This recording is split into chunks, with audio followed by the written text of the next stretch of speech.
L'heure est à la mobilisation en Tunisie après l'attentat sanglant du musée du Bardo. Ce jeudi, la présidence tunisienne a annoncé l'interpellation de 9 suspects accusés d'avoir été en relation avec les 2 assaillants du musée. Ces derniers avaient été tués lors de l'assaut et ont depuis été identifiés.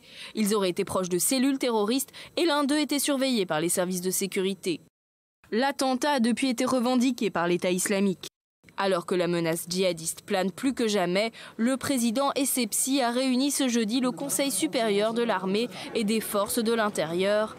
L'armée a été déployée dans les principales villes du pays, car selon le président, la Tunisie est désormais en état de guerre. Très vite, Costa et MSC, 2 croisiéristes, ont annoncé l'annulation de toutes les escales de leurs navires prévus à Tunis. Plusieurs des victimes faisaient partie de leurs passagers. Une des rares rescapées raconte l'attaque sur son lit d'hôpital.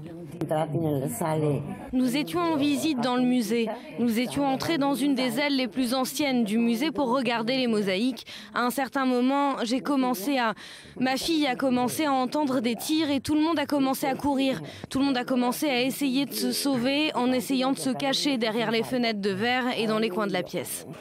Souvent considéré comme un modèle de stabilité dans le monde arabe, l'attentat du Bardo relance l'inquiétude de la Tunisie face à la violence islamiste.